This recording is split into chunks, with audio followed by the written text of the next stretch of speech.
Chapters 57 A Gentleman's Lie, 58 The clan does not only have rules and regulations, 59 Regardless of rank 3 or 4 you are all monkeys, 60 Passage behind the broken wall how can the legacy be easily obtained? Chapter Start, Chapter 57 A Gentleman's Lie. जियाफू बहुत ज्यादा confuse था। उसी Fang yuan पर से शक हट चुका था और पूरा यकीन था कि जिया गीहाई इस सब के पीछे का मास्टरमाइंड है। लेकिन सच जानकर भी क्या होगा? जियाफू को गुस्सा और दुख दोनों एक साथ महसूस हो रहा था। मेरे पास कोई सबूत नहीं है, तो अगर मैंने बिना किसी प्रूफ के फादर के सामने जियागी पर इल्जाम लगाया, तो फादर को लगेगा कि मैं उसी फंसाने की कोशिश कर रहा हूं। जियाफू होशियार था और उसने फैंग युआन को देखा, उसकी उम्र में एक चमक आई। जिया जिनशेंग उसके साथ सफर पर निकला था, और अब जब वो लापता था, तो यह जियाफू की गलती थी कि वो उसका ख्याल नहीं रख पाया। क्योंकि वो जियागी पर इल्जाम नहीं लगा सकता था, इसलिए उसी अपने फादर को कोई ना कोई जवाब तो देना ही था। और वो जवाब उसके ठीक सामने था। हाँ, यही आचा रहेगा, अगर फैंग युआन को बाली का बकरा बना दिया, तो कम से कम मैं इस मुसीबत से बच जाऊंगा। एक बार इससे निकल गया, तो जियागी से दुगना बदला लूंगा। जियाफू ने शातिर दिमाग से सोचा। उसने अपनी आवाज ऊंची की और फैंग युआन से पूछताछ करने लगा। फैंग युआन, तुम कैसे साबित करोगे कि तुमने जिया जिनशेंग को कोई नुकसान नहीं पहुंचाया? क्लैन के एल्डर्स हैरान रह गए। ये साफ साफ तुम्हारा इंटरनल मामला है, तुम अब भी हमारे क्लैन के लड़के को क्यों पकड़ रहे हो? सिर्फ गु यू क्लैन लीडर का चेहरा गंभीर था, उसकी निगाहें तेज हो गई और वो जियाफू को घूरने लगा। फैंग युआन, तुम्हारे पास क्या सबूत है कि तुम यूएस वक्त वहां मौजूद नहीं थे और तुमने जिया जिनशेंग को कोई नुकसान नहीं पहुंचाया? अगर तुम साबित नहीं कर पाए, तो तुम ही कातिल हो। जियाफू ने फैंग युआन की तरफ इशारा किया, उसकी उम्र में गुस्सा था और वो अपने ऑरा से उसी डराने की कोशिश कर रहा था। ये हमारे क्लैन के फैंग युआन को बाली का बकरा बनाने की कोशिश कर रहा है। कितनी घटिया बात है। इस पॉइंट पर क्लैन के एल्डर्स को सब समझ आ गया था और उनके चेहरे पर भी नफरत साफ दिख रही थी। वो लोग एक दूसरे से लंबे वक्त से लड़ते और साजिशें करते आए थे, तो अगर वो थोड़ा सोचते, तो उन्हें जियाफू की पोजीशन और उसके इरादे आसानी से समझ आ जाते। गवाह? बिल्कुल है मेरे पास। मैंने पहले से ही तैयारी कर रखी है। फैंग युआन अंदर ही अंदर मुस्कुराया, लेकिन उसने चेहरे पर एक ऐसी हैरानी दिखाई, जैसे वो कुछ बोलना चाहता हो पर बोल ना पा रहा हो। दूसरों की जरूरत नहीं है, बस मुझे बताओ तुम्हारे पास गवाह है या नहीं? जियाफू ने फिर से अपनी आवाज ऊंची की और फैंग युआन पर दबाव डाला। फैंग युआन ने एक गुस्से वाला एक्सप्रेशन बनाया, लेकिन आखिर में उसने दांत पीसते हुए मजबूरी में कहा, नहीं। हाँ, तो फिर तुम हो। जियाफू अपना फैसला सुनाने ही वाला था कि तभी रुको। एकेडमी एल्डर ने एक कदम आगे बढ़ाया और फैंग युआन के सामने एक गंभीर चेहरे के साथ खड़ा हो गया। बिल्कुल, इसके पास गवाह है, और वो मैं हूं। तुम? जियाफू ने हैरानी से पूछा। हाँ, म्यू। एकेडमी एल्डर रैंक 4 जियाफू के सामने थोड़ा दबा हुआ महसूस कर रहा था, लेकिन गु युबो की हिम्मत दिलाने वाली निगाहों को देखकर उसने हिम्मत जुटाई और अपना सर ऊंचा किया। इन दिनों जब फैंग युआन अनएक्सपेक्टेड तरीके से मिडिल स्टेज तक पहुंचने वाला पहला शख्स बना, तो मैंने उस पर नजर रखने के लिए अपने आदमियों को भेजा था। उसके रोज के काम और हरकतों का पूरा रिकॉर्ड रखा गया है। उसके पास जिया जिनशेंग को नुकसान पहुंचाने का वक्त ही नहीं था। हाँ, यही है। फैंग युआन एकेडमी एल्डर की पीठ के पीछे छिप गया, जहां से कोई उसके होलियों पर आई मुस्कान को नहीं देख सकता था। जियाफू का चेहरा उतर गया। उसने सोचा नहीं था कि एकेडमी एल्डर फैंग युआन को बचाने के लिए आगे आ जाएगा। सबसे जरूरी बात यह थी कि गु यू क्लैन लीडर ने इस पर कोई ऑब्जेक्शन नहीं किया। इसका मतलब साफ था कि गु यू क्लैन फैंग युआन को प्रोटेक्ट करने वाला था। समझ गया। मेन फैंग युआन को बाली का बकरा बनाना चाहता था, लेकिन यह तो मेरा पर्सपेक्टिव था, मैंने उनके पर्सपेक्टिव से सोचा ही नहीं। सच में, अगर फैंग युआन को मुजरिम ठहरा दिया गया, तो गु यू क्लैन पर जिया फैमिली के सदस्य को नुकसान पहुंचाने का दाग लग जाएगा। उसके बाद से उन्हें जिया फैमिली का बदला भी झेलना पड़ेगा और उनकी रेपुटेशन भी खराब होगी। इसके अलावा फ्यूचर में कोई भी कारवां यहां आकर ट्रेड करने की हिम्मत नहीं करेगा, नुकसान बहुत बड़ा है।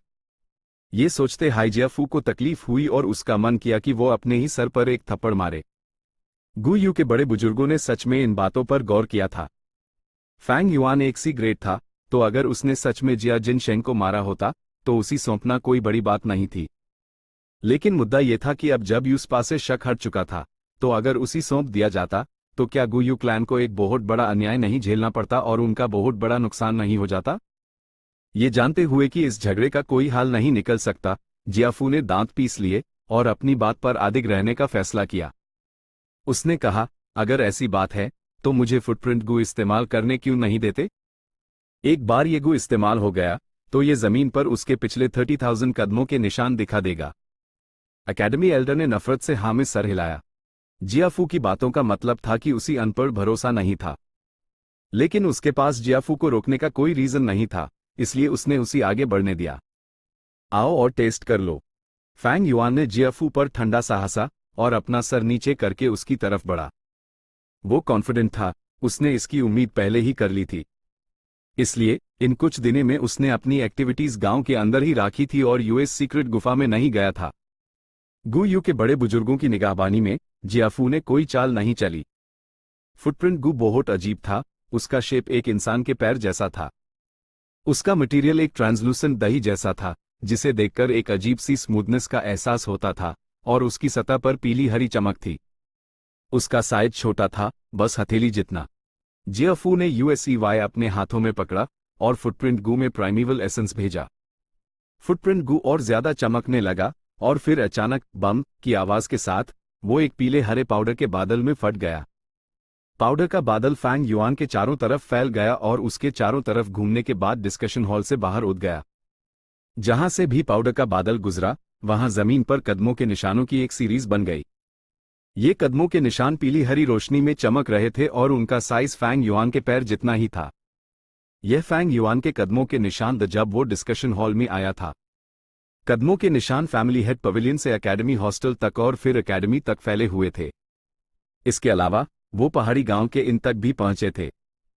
पाउडर का बादल जैसे जैसे उड़ रहा था, छोटा होता जा रहा था और आखिर में 30,000 कदम पर वो गायब हो गया। रिजल्ट साफ द सबने चेक कर लिया था और जान गए द कि फैंग युआन बेगुनाह था, कोई भी शक वाली बात नहीं थी। जियाफू ने आह भरी और एक छोटा सा जड़े का बॉक्स निकला। उसने जड़े का बॉक्स खोला, जिसके अंदर सिर्फ एक जड़े का टुकड़ा था। जड़े का टुकड़ा एक ट्रांसलूसेंट एमराल्ड कलर का था और उसके अंदर एक गू सील किया हुआ था। ये एक फस्मिड्स था, उसका शरीर लंबा और पतला था, जड़े के रंग का, उसका पूरा शरीर एक बांस के ट्यूब जैसा लग रहा था। फैस्मिड्स आमतौर पर एक हथेली से लंबा होता है, लेकिन ये वाला नहीं था, ये सिर्फ एक नाखून के साइज का था। उसकी सतह पर एक सफेद रोशनी निकल रही थी। शरीर हरे जड़े का, रूप को घेरे हुए सफेद रोशनी, ये तो बैम्बू जेंटलमैन है। एक पाल में कुछ एल्डर्स ने इस गूवर्म को पहचान लिया और चिल्लाए। यहां तक कि गू यूबो भी हिल गया। वो खुद को सलाह देने से रोक नहीं पाया, भाईजिया, ये बैम्बू जेंटलमैन एक रैंक 4 गू है, इसे रिफाइन करना आसान नहीं है। इसे यहां क्यों बर्बाद कर रहे हो? जियाफू ने अपना सर हिलाया, फैंग युआन को देखते हुए। ये बैम्बू जेंटलमैन मुझे तब मिला था जब मैं जवान था और पत्थरों से जुआ खेल रहा था। पत्थर बस आधा ही खुला था कि उसके बाद उसी और निकला नहीं जा सका। जैसा कि सब जानते हैं, इस गूवर्म को ईमानदारी खिलाई जाती है, ये पैदा होने से ही झूठ पकड़ सकता है। सिर्फ एक ईमानदार जेंटलमैन जिसने कभी झूठ ना बोला हो, वही इस गू को रिफाइन और फीड कर सकता है। फैंग युआन, तुम्हें बस इस पत्थर को खोलना है और बम्बू जेंटलमैन को अपने अपच में रखना है। मैं तुमसे जो भी पूछूंगा, तुम उसका जवाब दोगे। उसके बाद हम इस गू को निकालेंगे और सबको देखने देंगे कि इसका रंग बदला है या नहीं। अगर गू का रंग बदल गया तो तुम झूठ बोल रहे हो। कोई प्रॉब्लम नहीं। फैंग युआन ने बिल्कुल भी नहीं झिझका। उसने तुरंत जड़े के टुकड़े को खोला और वैसा ही किया जैसा जियाफू ने कहा था। बैम्बू जेंटलमैन उसके अपचर में आ गया और उसने हल्की हरी रोशनी छोड़ना शुरू कर दी, जिसने प्राइमेवल सी को कवर कर लिया। फैंग युआन को महसूस हुआ कि अगर उसने एक भी झूठ बोला तो बैम्बू जेंटलमैन यूएसईवाई पकड़ लेगा और अपने शरीर को हरे से दूसरे रंग में बदल देगा। लेकिन उसने इसे सिर्फ इसलिए एक्सेप्ट किया क्योंकि उसके पास अपना ट्रम्प कार्ड था। स्प्रिंग ऑटम सकाडा। एक सोच के साथ स्प्रिंग ऑटम सकाडा जाग गया और उसने अपने ऑरा का एक हिस्सा छोड़ दिया। ये ऑरा बहुत पावरफुल था और उसने तुरंत बम्बू जेंटलमैन को दबा दिया। बैम्बू जेंटलमैन ने हरी रोशनी छोड़ते हुए अपने शरीर को तुरंत सिकोड़ लिया। उसका पूरा शरीर सिकुड़ गया था और डर से कांप रहा था। उसके पास झूठ पकड़ने की हिम्मत कहां बची थी? जियाफू ने पूछताछ शुरू की और उसका पहला सवाल सीधा पॉइंट पर था। फैंग युआन, क्या तुमने मेरे भाई जिया जिनशेंग को नुकसान पहुंचाया? नहीं, फैंग युआन ने जोर देकर कहा। जियाफू ने पूछा, क्या तुम्हारे पास उसके बारे में कोई और इन्फॉर्मेशन है? फैंग युआन ने सर हिला दिया, कोई आइडिया नहीं। जियाफू ने फिर पूछा, क्या तुमने अभी तक हमसे कोई भी झूठी बात कही है?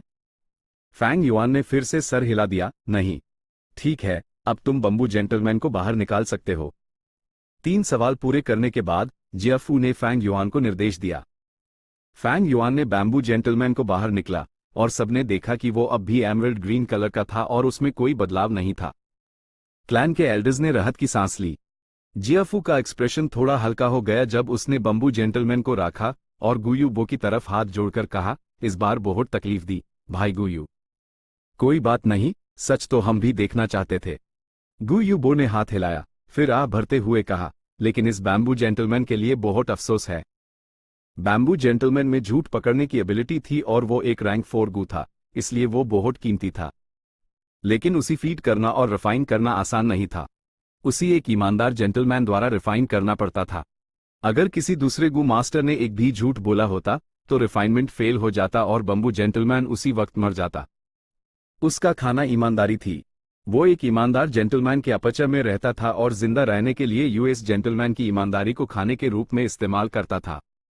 फ्लैट जब बंबू जेंटलमैन खुल चुका था, वो बहुत कमजोर था, लेकिन उसके पास अपनी ताकत वापस पाने के लिए कोई खाना नहीं था। फैंग युआन द्वारा इतने कठोर बर्ताव के बाद उसकी मौत तय थी। जियाफू ने सर हिलाया, अपने हाथ में बंबू जेंटलमैन को देखते हुए उसी कोई अफसोस नहीं हो रहा था। उसने गंभीरता से कहा, मैंने जांच करने की अपनी पूरी कोशिश कर ली है, लेकिन मुझे कोई नतीजा नहीं मिला। इस बार जब मेन फैमिली के पास वापस जाऊंगा तो मेन डिवाइन इन्वेस्टिगेटर टाइजू लेंग को हीरे करूंगा, वो जरूर इस मामले को साफ कर देगा। अलविदा। ये कहकर उसने गुयू बो की तरफ हाथ जोड़े और चला गया, एकदम तेजी से, और उसके अंदाज में एक अलग ही शान थी। जियाफू और बाकी सबको जाते देख गुयू बो ने राहत की सांस ली और कहा, आप सब अब जा सकते हैं। उसने क्लैन एल्डर्स को हाथ हिलाकर इशारा किया, लेकिन अचानक उसी कुछ याद आया और उसने कहा, एकेडमी एल्डर, प्लीज आप रुक जाइए। बिना एक बूंद पसीना बहाए फैंग युआन फैमिली हेड के पवेलियन से सही सलामत बाहर निकल गया। Chapter 58 the clan does not only have rules and regulations. Clan leader, क्या बात है? एकेडमी एल्डर एक कोने में अदब से खड़ा था। कुछ खास नहीं, बैठो, मुझे तुम्हें एक कहानी सुनानी है। गुयू बो ने अपनी ईण सिकोड़ ली और धीरे से कहा, आपका सेवक पूरे ध्यान से सुनेगा। एकेडमी एल्डर ने क्लैन लीडर के सबसे करीब वाली सीट चुनी। क्लैन लीडर गुयू बो ने रेंजू पर अपनी कहानी शुरू की। कुछ लोग कहते हैं, जब से रेंजू को उनके नाम मिले और उसने रूल्स एंड रेगुलेशन गू को काबू में किया, उसका पहला ऑर्डर था कि वो एक लॉन्जेविटी गू को पकड़ें। रूल्स एंड रेगुलेशन गू, एक गोल और दूसरा चौकोर, एक साथ काम करते थे और दुनिया के सारे गू को पकड़ सकते थे। एक लॉन्जेविटी गू पकड़ना कोई मुश्किल काम नहीं था। रेंजू ने लॉन्जेविटी गू का इस्तेमाल किया और अपनी जवानी वापस पाली। वो फिर से 20 साल का हो गया। लेकिन एब रूल्स गू ने कहा, इंसान, भले ही तुमने हमें काबू कर लिया है, लेकिन हर बार जब तुम हमें कमांड दोगे तो उसमें एक रूल और रेगुलेशन जुड़ जाएगा। रेगुलेशन गू ने आगे कहा, हम तुम्हारे लिए लॉन्जेविटी गू पकड़ सकते हैं, ये पहला ऑर्डर है। हमारा नया रूल और रेगुलेशन ये है कि हम तुम्हारे लिए एक ही गू को बार बार नहीं पकड़ेंगे। इसका मतलब था, अगर रेंजू फिर से लॉन्जेविटी गू पकड़ना चाहता तो दोनों रूल्स एंड रेगुलेशन गू उसकी मदद नहीं करते। रेंजू ने सर हिला दिया, उसके पास इसे मानने के अलावा कोई चारा नहीं था। उसने अपनी दूसरी कमांड दी, तो फिर लॉन्जेविटी गू के अलावा प्लीज दुनिया के बाकी सारे 10,000 गू मेरे लिए पकड़ लो। रूल्स एंड रेगुलेशन गू को यह कमांड मिली और रूल्स गू एक विशाल सर्कल में बदल गया जिसने पूरे ब्रह्मांड को घेर लिया।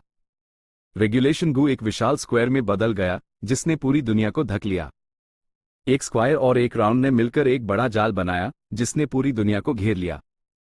जब वो फिर से सिकुड़कर रेंजू के पास लौटे तो लॉन्जेविटी गू के अलावा दुनिया के सारे गू पकड़े जा चुके थे। रेंजू बहुत खुश हुआ, इसके साथ ही सारे गू उसके हो गए थे। अब से वो दुनिया का शासक था। लेकिन जैसे ही उसने जाल खोला, एक स्वूश की आवाज के साथ बहुत सारे कीड़े बाहर उड़ गए और जो गू रूल्स एंड रेगुलेशन गू ने मेहनत से पकड़े थे वो सब तेजी से भाग गए। जब रेंजू ने जाल बैंड किया तो सिर्फ 5 गू बचे थे। ये क्यों हुआ? रेंजू हैरान था। रूल्स एंड रेगुलेशन ने यूएसईवाई जवाब दिया, इंसान, दुनिया में 10,000 से ज्यादा गू हैं जिनकी अलग अलग काबिलियत है। तुम्हारे पास ना तो ताकत है ना है ज्ञान, तुम उन्हें कैसे काबू कर सकते हो? हम सिर्फ तुम्हारे लिए गू पकड़ सकते हैं, उन्हें काबू में करने के लिए तुम्हें खुद उनसे काम करवाने के लिए उन्हें मनाना पड़ेगा। फिर उन्होंने आगे कहा, यह तुम्हारी दूसरी कमांड थी, तो हम एक दूसरा रूल और रेगुलेशन जोड़ेंगे ए फ्लैट से, हम एक बार में सिर्फ एक ही गू तुम्हारे लिए पकड़ सकते हैं। रेंजू सिर्फ सर हिला सका और उसने ध्यान से जाल खोला, सिर्फ एक छोटा सा गैप दिखाया। बचे हुए 5 गू में स्ट्रेंथ और विजडम गू थे। ये देखकर रेंजू बहुत खुश हुआ। उसने स्ट्रेंथ गू से कहा, स्ट्रेंथ गू, तुम यूएस वक्त मुझे छोड़कर चले गए थे, क्या तुम्हें कोई पछतावा है? अगर तुम अभी मेरे सामने झुक जाओ तो मैं तुम्हें तुम्हारी आजादी लौटा दूंगा। स्ट्रेंथ गू ने कहा, इंसान, तुम गलत हो। मैं इसलिए नहीं गया था कि मैं जा नहीं सकता था, बल्कि इसलिए कि मैं रुकना चाहता था। तुम मुझे काबू करना चाहते हो लेकिन ये नामुमकिन है।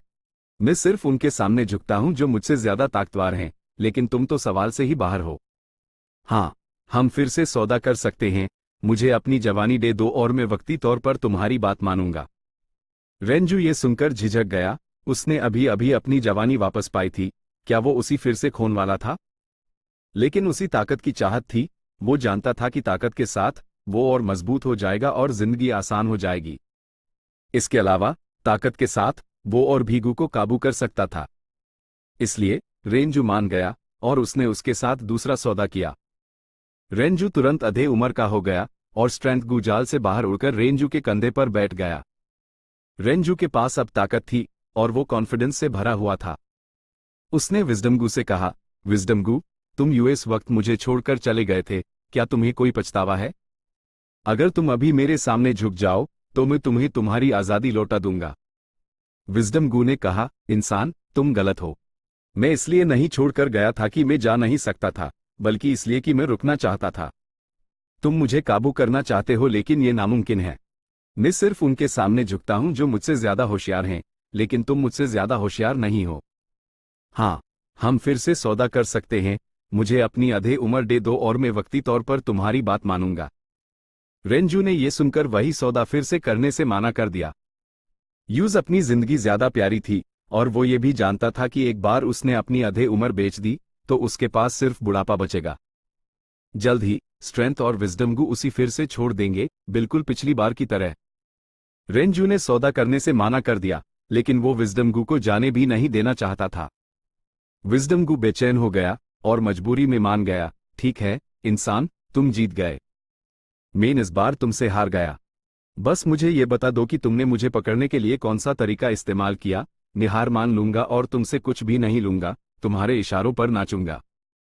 ये सुनकर रेंजू बहुत खुश हो गया और इससे पहले कि रूल्स एंड रेगुलेशन गू यूएसईवाई रोक पाते, उसने कह दिया, मैंने तुम्हें पकड़ने के लिए रूल्स एंड रेगुलेशन गू का इस्तेमाल किया। विजडम गू ये सुनकर हंस पड़ा, मुझे याद आ गया, तो इन गू का नाम रूल्स एंड रेगुलेशन है।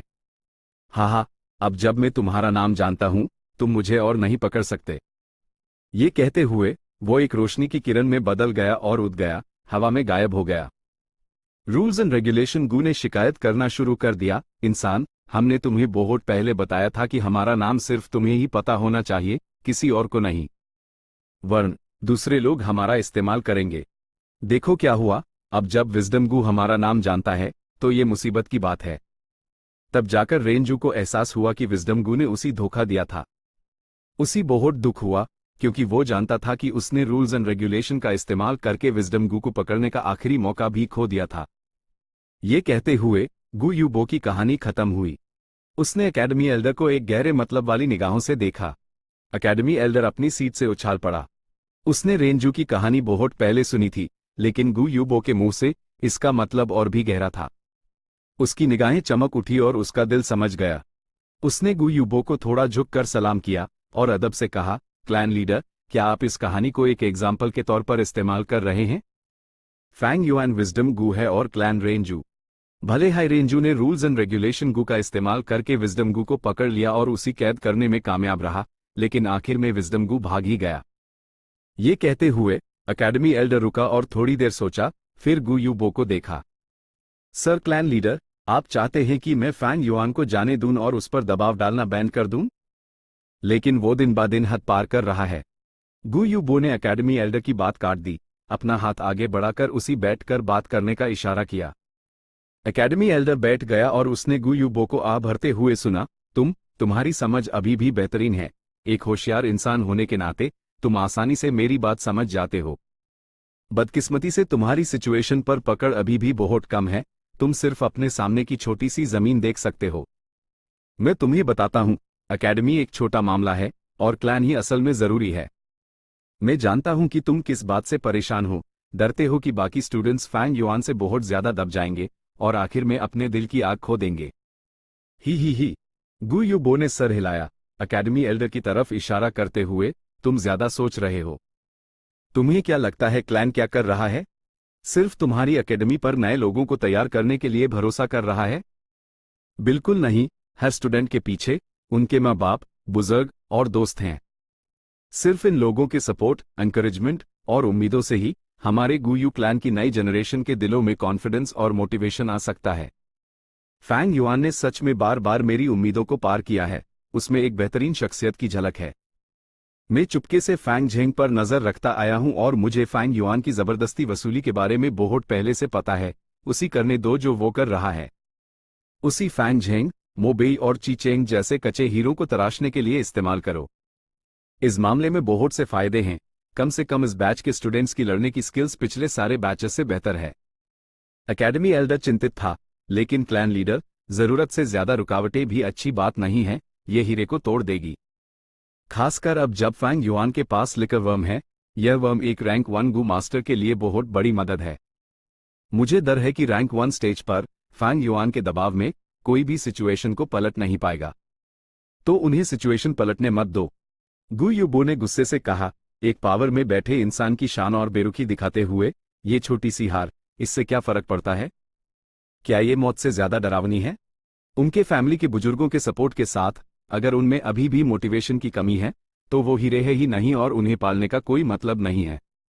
क्लैन हर साल एकेडमी में ढेरों नए स्टूडेंट्स लेता है, तो अगर ये बैच कामयाब नहीं हुआ तो अगला बैच है। और गु यू फैंग झेंग की बात रही तो कल रात से मैं उसी चुपके से सिखाऊंगा। क्लैन लीडर की पर्सनल टीचिंग से ये तो सच में गु यू फैंग झेंग की किस्मत है। एकेडमी एल्डर ने सही वक्त पर मक्खन लगाया। गु युबो का एक्सप्रेशन नरम हुआ जब उसने एकेडमी एल्डर को देखा और उसी निर्देश दिया, क्या तुम जानते हो कि इतने सालों के बाद भी तुम अभी तक एकेडमी एल्डर क्यों हो? थोड़ी और सहनशीलता रखो। मैं जानता हूं फैंग युआन ने तुम्हारी इज्जत को ठेस पहुंचाई है और तुम्हें शर्मिंदा किया है, लेकिन क्या तुम्हें सच में एक नई जनरेशन के जूनियर के साथ इतना हिसाब किताब करना जरूरी है? मैं जानता हूं कि फैंग युआन के पास थोड़ी पहले से अकाल है, लेकिन वो अभी भी एक लड़का है और जल्दी में गलती कर बैठता है। अगर ऐसा नहीं होता तो वो पब्लिक में गार्ड्स को चोट ना पहुंचता और तुम्हें इस मुश्किल हालत में ना डालता। वो इस वक्त अंदर से गुस्से में था और ये समझ में आता है। एक जीनियस से एक आम आदमी बनने पर क्लैन से गुस्सा होना नॉर्मल है। वो असल में बहुत बचकाना है।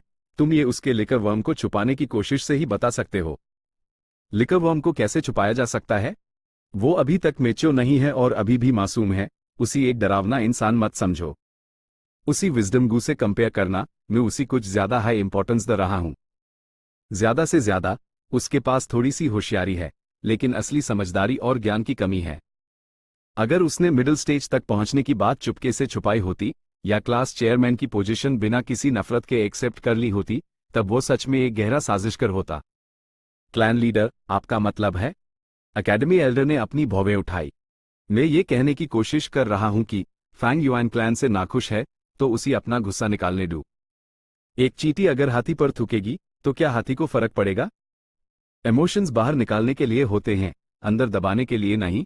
तो जब वो अपना गुस्सा निकाल लेगा तो वो अपने आप क्लैन में घुल मिल जाएगा। हमारा गु यू क्लैन पहली जनरेशन द्वारा स्थापित किए जाने के बाद से लगभग 1000 साल से है। ऐसे अनेकों लोग आए हैं जो क्लैन से नाखुश थे, लेकिन आखिर में क्या उनमें से कोई क्लैन को पलट पाया? एक क्लैन सिर्फ नियम और कानूनों के बारे में नहीं है, इसमें खून का रिश्ता और रिश्तेदारी भी है। रेंजो नियम और कानूनों का इस्तेमाल करके विजडम को पकड़ना चाहता था। फिर भी ना सिर्फ वो हारा, बल्कि उसने विजडम को नियम और कानूनों के बारे में भी बता दिया। इस कहानी में एक गहरा मतलब है, नियम बेजान हैं, लेकिन लोग जिंदा हैं और रिश्ते गहरे हैं। अगर तुम सिर्फ नियम और कानूनों का इस्तेमाल करके लोगों को पकड़ना जानते हो तो इससे सिर्फ नफरत बढ़ेगी और फैंग युआन क्लैन से और भी अलग हो जाएगा। फैंग युआन सिर्फ एक सी ग्रेड है। अगर वो किस्मत वाला रहा तो कुछ सालों बाद भी वो एक लो रैंकिंग क्लैन एल्डर हाई होगा। लेकिन वो गुयू फैंग झेंग का जुड़वा भाई है, अब तुम समझे? समझ गया। गुयू बो का आखिरी सेंटेंस सुनकर अकेडमी एल्डर को तुरंत सब समझ आ गया। अगर एक परिवार में सिर्फ नियम और कानून होंगे तो वो परिवार बेजान चीजों का ढेर है, लेकिन अगर तुम उसमें खून का रिश्ता जोड़ दो तो वो जिंदा हो जाएगा। गुयू बो ने सर हिलाया, और एक और बात मैं चाहता हूं कि तुम याद रखो। प्लीज मुझे दांतिया, सर क्लैन एल्डर। गुयू बो एक दूर की निगाहों से खिड़की के बाहर चांद की तरफ देखा। समुद्र हजारों नदियों का पानी अपने अंदर समा सकता है, वो अपनी क्षमता के कारण बड़ा है। एक इंसान तब महान होता है जब वो दूसरे लोगों के प्रति सहनशील और क्षमावान हो सकता है। ये याद रखना, और जाओ। जी क्लैन लीडर सर, आपका सेवक विदा लेता है, कहते हुए एकेडमी एल्डर हॉल से चला गया। चैप्टर 59 रिगार्डलेस ऑफ रैंक 3 या 4, यू आर ऑल मंकीज। आज रात का चांद कुछ ज्यादा ही गोल था। चांदनी शानदार ढंग से चमक रही थी और मलमल के कपड़े की तरह किंग माओ माउंटेन पर फैली हुई थी। ट्रेजर ब्रास टोड हर छलांग में 100 मीटर का सफर तय करता था। उसकी छलांग लगाकर आगे बढ़ने की वजह से कठिन और पतली पहाड़ी सड़क उसके लिए कोई सीमा या रुकावट नहीं बन पा रही थी। जियाफू और उसके साथी ट्रेजर ब्रास तोड़ की पीठ पर बैठे थे। गुयू गांव से निकलने के बाद वो एक बार फिर से सौदागर के काफिले की दिशा में बढ़ गए। हवा उनके कानों से गुजरी और उनकी नजर ट्रेजर ब्रास तोड़ के साथ ऊपर नीचे हो रही थी। चांदनी सबके चेहरों पर पड़ रही थी और सब गंभीर दिख रहे थे, जबकि जियाफू का चेहरा बर्फ जैसा ठंडा था। थोड़ी देर बाद एक करीबी साथी इस माहौल को बर्दाश्त नहीं कर पाया और जियाफू से पूछा, मास्टर, अब हम क्या करेंगे? जिया जिन शेंग की मौत, जब मास्टर वापस लौटेंगे तो आप ओल्ड मास्टर को क्या जवाब देंगे? क्या हमें पहले एक बाली का बकरा ढूंढ लेना चाहिए? जियाफू ने सर हिलाया, लेकिन सवाल को टाल दिया, क्या तुम्हें रेंजू की कहानी पता है? साथी हैरान रह गया। यूएसईवाई इस जवाब की उम्मीद नहीं थी। एक पाल के लिए उसी समझ नहीं आया कि क्या जवाब दे। जियाफू ने आगे कहा, रेंजू के पास रूल्स एंड रेगुलेशन गू था और वो दुनिया के सारे 10,000 गू को पकड़ सकता था। उसने ताकत पाई लेकिन समझदारी खो दी। इस वक्त उसके जाल में अभी भी 3 गू थे। उसने जाल खोला और देखा कि वो एटीट्यूड गू, बिलीफ गू और सस्पिशन गू थे। रेंजू उन्हें जाने नहीं देना चाहता था, इसलिए तीनों गू ने उसके साथ शर्त लगाई। जैसे ही रेंजू जाल खोलेगा वो तीनों अलग अलग दिशाओं में भागेंगे और जिसे रेंजू पकड़ लेगा वो उसके कब्जे में आ जाएगा। अंदाजा लगाओ, रेंजू ने आखिर में किसे पकड़ा? भरोसेमंद साथी ने सोचा और जवाब दिया, वो एटीट्यूड गू था। जानते हो क्यों? जियाफू ने पूछा। वफादार साथी ने सर हिला दिया। जियाफू हंसा, क्योंकि एटीट्यूड हाई सब कुछ है। चाहे फादर यकीन करे या शक, मैंने अपना एटीट्यूड पहले ही दिखा दिया है। जिया जिनशेंग गायब हुआ और मैंने तुरंत कारवां में जांच शुरू कर दी। जैसे ही मुझे कोई सुराग मिला मैं बिना रुके गुयू क्लैन की तरफ भागा। गांव में मैंने उनके हमले का खतरा उठाया और उनसे मौके पर ही पूछताछ की। मैं बैठा तक नहीं और फैंग युआन की बातों को साबित करने के लिए मैंने रैंक 4 बैम्बू जेंटलमैन तक का इस्तेमाल किया। वापस जाकर मैं एक बड़ी रकम खर्च करके डिवाइन इन्वेस्टिगेटर टाई लेंगजू को इस मामले की जांच के लिए बुलाऊंगा। चाहे जिया जिनशेंग जिंदा हो या मर गया हो, उसके भाई के नाते मैंने वो सब किया जो मुझे करना चाहिए था। मेरा एटीट्यूड सब कुछ दिखाता है। मैंने पहले ही सोच लिया है, हमें किसी बाली के बकरे की जरूरत नहीं है। हम इसी ईमानदार हालत में वापस जाएंगे, क्योंकि इस मामले में मेरी कोई गलती नहीं थी। बाली का बकरा ढूंढना, ये शायद जियागी की कोई चाल हो सकती है। अगर मैं बाली का बकरा ढूंढ सकता हूं, तो वो भी केस को पलटने के लिए किसी को ढूंढ सकता है। उसका साथी हैरान हो गया और बोला, मास्टर, आपको सच में शक है कि इसके पीछे यंग मास्टर जियागी का हाथ था? HMPH, उसके अलावा और कौन इतने परफेक्ट तरीके से काम कर सकता है? ये कहते हुए जियाफू का चेहरा बिगड़ गया। उसकी ऊन से गुस्सा फूट रहा था। इससे पहले मैं हमारे खून के रिश्ते के बारे में सोच रहा था और उसके साथ ऐसा कुछ नहीं किया। लेकिन जब वो इतना शातिर है तो मुझे भी ईंट का जवाब पत्थर से देना होगा। मुझे बेरहम होने के लिए दोष मत देना। यूज नहीं पता था कि दूर कहीं एक जोड़ी एड़ी उसी विदा कर रही थी। फैंग युआन पहाड़ी पर खड़ा चुपचाप देख रहा था। आज रात का नजारा वाकई शानदार था। सुनहरे पीले रंग का गोल चांद रात के आसमान में ऊंचा था, इतनी तेज चमक रहा था कि पूरी धरती रोशन हो गई थी। पास के हरे पहाड़ हरियाली से भरे हर तरह के पेड़ पौधे उग रहे थे। मैन माउंटेन के चीद और देवदार के पेड़ साथ हाई किंग माओ माउंटेन के खास हरे बीए वाले बांस लगातार झुंडों में उग रहे थे। गहरे हरे रंग का एक बड़ा विस्तार पहाड़ की छोटी से बीता हुआ पहाड़ के दामन तक जा रहा था। दूर के पहाड़ अनंत रूप से फैले हुए चांदनी के नीचे एक धुंधली भारी काली परछाई बना रहे थे। टेढ़ी मेढ़ी पहाड़ी सड़क बकरी के आंत जैसी लग रही थी जो दूर तक जाती थी, कभी कभी जंगल से छिप जाती थी, पूरे रास्ते तक फैली हुई थी। जियाफू और उसकी टीम ट्रेजर ब्रास तोड़ के ऊपर बैठे पहाड़ी सड़क पर आगे बढ़ रहे थे। जैसे जैसे वो उछालने वाले मेढक पर आगे बढ़ते गए, उनकी परछाइयां आखिरकार पेड़ों से ढक गईं। हालांकि पहाड़ी इलाका ट्रेजर ब्रास तोड़ की स्पीड पर असर नहीं डाल सकता था, जियाफू ने किंग माओ पहाड़ से बेपरवाही से गुजरने की हिम्मत नहीं की, क्योंकि अगर वो किसी कैनावर के झुंड में घुस गया तो अपनी रैंक 4 कल्टिवेशन के बावजूद वो बिना चोट खाए बाहर नहीं निकल पाएगा। इसलिए पहाड़ी रास्ते पर चलना ही सबसे अच्छा रास्ता है। कुछ देर पहले ही फैंग युआन पहाड़ी पर छाता पकड़े खड़ा था, कारवां को विदा कर रहा था। लेकिन अब वो फिर से यहां था, जियाफू को जाते हुए देख रहा था। जिया जिनशेंग को मारने से जो मुसीबत आई थी, आखिरकार वो सुलझ गई। उसकी ईड़ गहरी और दूर तक देख रही थी, जबकि उसका दिल शांत था, एक सुकून का एहसास था। जिस रात उसने जिया जिनशेंग को मारा था, तब से वो सोच रहा था कि इस मामले को कैसे खत्म किया जाए। वो जानता था कि बिना किसी सपोर्ट के अगर सच सामने आ गया तो गु यू क्लैन यूएसईवाई जरूर कुर्बान कर देगा। लेकिन अगर वो सिर्फ उसी अंधेपन से छुपाता रहा तो सच एक ना एक दिन सामने आ ही जाएगा। झूठ बोलने का एक होशियार तरीका यह है कि उसमें सच और झूठ दोनों हो, उसके झूठ में कुछ सच्चाई हो और उसकी सच्चाई में कुछ झूठ। यूजी मुसीबत को कहीं और मोड़ना था। ये घटना शतरंज के एक खेल की तरह थी जिसमें दो पक्ष एक दूसरे के खिलाफ थे। एक तरफ जियाफू का कारवां था, जबकि दूसरी तरफ गु यू क्लैन था। इस घटना में चाहे गु यू बो हो, एकेडमी एल्डर हो या जियाफू, वो सब प्यादे अरे फैंग युआन खुद भी बस एक प्यादा था। अपने आप को रिप्रेजेंट करने वाले प्यादे को बचाने के लिए उसी दो विरोधी पक्षों का इस्तेमाल करना था और उनके बीच एक मौका ढूंढना था। कुछ दिन पहले फैंग युआन ने पहले ही साजिश रचना शुरू कर दिया था। उसने पहले अनडू गार्ड्स का इस्तेमाल करके एकेडमी एल्डर के साथ एकेडमी में एक अच्छा शो किया। फिर उसने लिकरवर्म के अस्तित्व को छुपाया और क्लैन के लोगों में क्यूरियोसिटी जगाई, जिससे यूएसईवाई बहुत अटेंशन मिला और हाई अप्स का ध्यान उसकी तरफ गया। साथ ही उसने एकेडमी एल्डर को प्राइवेट जांच करने दी। आगे उसने अपने क्लासमेट से जबरदस्ती वसूली की और अपनी लापरवाही, जंगलीपन और क्लैन के प्रति नाखुशी दिखाई, गुयू के हाई अप्स को कमजोरी दिखाते हुए। फिर उसने दिन गिने और जियाफू का इंतजार किया। पूछताछ के दौरान उसने अपनी नासमझी और डर दिखाया, जिससे वो दूसरों के विचारों को अपनी मर्जी से चला सका। उन्हें सच का पता लगाने दिया।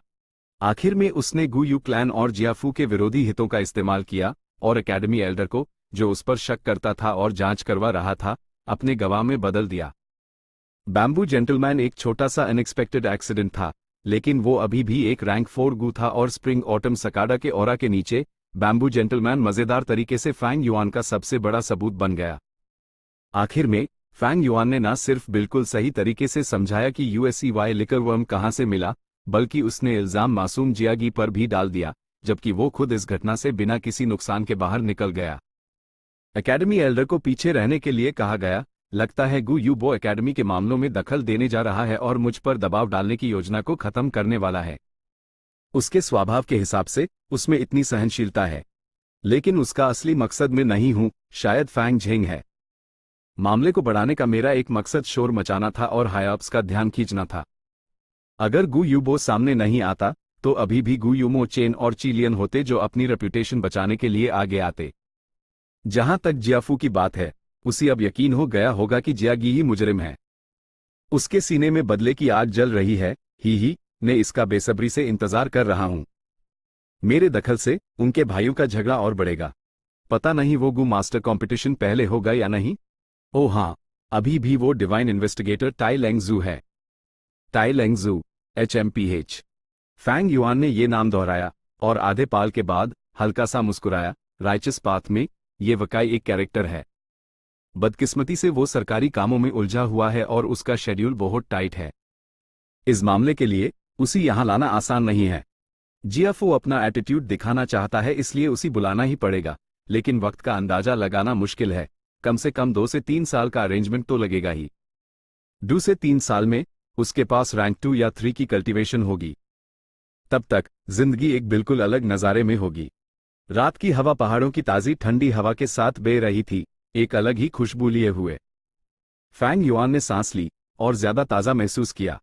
उसने दूर तक देखा, उसका नज़ारा था बेपरवाह। पहाड़ तस्वीरों जैसे खूबसूरत चांद के नीचे शांत और मंगलमय लग रहे थे। उजला चांद चीद के पेड़ों के बीच चमकता है, साफ झरने पत्थर पर बहते हैं। फैंग युआन ने धीरे से पढ़ा, वो अर्थ के एक फेबल की एक पंक्ति को याद किए बिना नहीं रह सका। बंदरों का एक झुंड था जो चांद का पीछा कर रहा था। उन्होंने कुएं में चांद को देखा और उसे निकालना चाहते थे। पीछे वाले बंदर ने आगे वाले बंदर की पूंछ पकड़ी और आगे वाले बंदर ने उसके आगे वाले बंदर को पकड़ा। इस तरह ये चलता रहा जब तक कि पहला बंदर कुएं की पानी की सतह को छू नहीं पाया। जैसे ही उसने अपना हाथ बढ़ाया, पानी में लहरें उठी और चांद गायब हो गया। इस दुनिया के लोग ऐसे ही थे। वो चांद की परछाई को देखते और सोचते कि वो असली है, ये ना जानते हुए कि यह सिर्फ कुएं में चांद था, उनकी उंगली में चांद था, या बस उनके दिलों में चांद था। इस जिंदगी में मैं असली चांद बनना चाहता हूं, पहाड़ों और आसमानों से ऊपर उठना चाहता हूं, बादलों और समुद्रों से खेलना चाहता हूं, प्राचीन काल का अनुसरण करना चाहता हूं और अलग अलग आसमानों के ऊपर अंधेरे में चलना चाहता हूं। फैंग युआन की उंगली शीशे की तरह साफ थी और खूबसूरत हरे पहाड़ उसकी पुतलियों में झलक रहे थे। पहाड़ी पर एक पतले से लड़के का शरीर चुपचाप खड़ा था। एक सुनहरा चांद का पहिया, एक डिस्क की तरह, रात के आसमान में ऊंचा लटका हुआ था। ये प्राचीन काल से अस्तित्व में था, रात के आसमान में सफर करता हुआ, किशोर की छोटी सी परछाई को छूने के पत्थरों पर हल्का सा डाल रहा था। Chapter 60 passage behind the broken wall, how can the legacy be easily obtained? गर्मियों की शुरुआत की रात का आसमान खूबसूरत होता है। आसमान में एक भी बादल नहीं तैर रहा था और तारे क्रिस्टल की तरह टिमटिमा रहे थे, एक जज्बाती चमक से चमक रहे थे। चंदन के जेएच इंगुरॉन ने ड्रैगन पिल जेएच इंगुरॉन की जगह ले ली थी और वो घास की झाड़ियों, नालों और पेड़ों की डालियों में अपने जज्बाती गीत गा रहे थे। गुयू गांव चमक रहा था, जैसे कि वो चमकते तारों भरे आसमान को रिफ्लेक्ट कर रहा हो। एक के बाद एक गहरे हरे बांस के घर रात की हवा में खड़े और तारों के गुंबद के नीचे एक शांत और सुकून भरा माहौल था। फैंग युआन अभी गांव में नहीं था, बल्कि वो चट्टानों की दरारों के बीच बनी सीक्रेट गुफा में घुस गया था। वो जमीन पर आधा घुटने टेके हुए था, उसका हाथ तस्वीर वाली दीवार पर फेर रहा था, उसकी हथेली से नीले रंग की चांदनी का एक गोला निकल रहा था। तस्वीर वाली दीवार पर असली नजारा पहले ही गायब हो चुका था और अब वो आसपास की दूसरी पत्थर की दीवारों से अलग नहीं थी। अगर फैंग युआन को ये जगह याद ना होती तो और किसे पता होता कि इस तस्वीर वाली दीवार के नीचे फ्लावर वाइन मोंग की ताकत की विरासत छिपी हुई है। 1 महीने से ज्यादा पहले की एक रात तस्वीर वाली दीवार बदल गई और फ्लावर वाइन मोंग का गुप्त ठिकाना सामने आ गया। तस्वीर वाली दीवार ने पहले खून से लथपथ फ्लावर वाइन मोंग का एक वीडियो दिखाया, लेकिन उसने घोषणा की कि वो अपनी विरासत छोड़ रहा है। उसके बाद खून से लिखे शब्दों की एक लाइन थी जो खोजकर्ता को तस्वीर वाली दीवार तोड़ने का इशारा दे रही थी और गुफा का मुंह खुल जाएगा। फिर शब्द गायब हो गए और तस्वीर वाली दीवार के फोटो ऑडियो गु की ताकत खत्म हो गई और तस्वीर वाली दीवार फिर से एक साधारण दीवार बन गई। हालांकि यूएसईवाई फ्लावर वाइन मोंग की विरासत के बारे में पता था, फैंग युआन के पास उसी एक्सप्लोर करने का वक्त नहीं था। क्योंकि ये एक अनएक्सपेक्टेड घटना थी, उसी मौके पर हाइजिया जिनशेंग को मारना पड़ा और वो यूएस रात सबूत मिटाने में बिजी था। आने वाली पूछताछ के लिए उसी ध्यान से साजिश रचनी थी और उसने अपनी गतिविधियों को गांव के अंदर ही सीमित रखा था। जब तक जियाफू चला नहीं गया और अकेडमी एल्डर ने अपनी जांच बैंड नहीं कर दी, लगभग 10 दिन बाद, जब ध्यान कम हो गया, तब जाकर फैंग युआन आखिरकार गुफा में वापस घुस सका। एपर्चर में हरा तांबे का समुद्र कम हो रहा था क्योंकि फैंग युआन अपने दाएं हाथ की हथेली पर मूनलाइट गू में अपना प्राइमेवल एसेंस डाल रहा था। मूनलाइट गू से हल्की चांदनी निकल रही थी और वो लगातार टिमटिमा रहा था। उसके असर से पत्थर की दीवार धीरे धीरे घिस रही थी और बड़ी मात्रा में पत्थर का पाउडर जमीन पर गिर रहा था। यह फैंग युआन का मूनलाइट गू पर विस्तारित नियंत्रण था, वही तरीका जो उसने जुआ खेलने वाले पत्थरों को खोलने के लिए इस्तेमाल किया था। पत्थरों को खोलने की तुलना में यह तरीका ज्यादा खुरदुरा था, लेकिन इस मोती पत्थर की दीवार को तोड़ने के लिए यह तरीका थोड़ा ज्यादा नरम लग रहा था।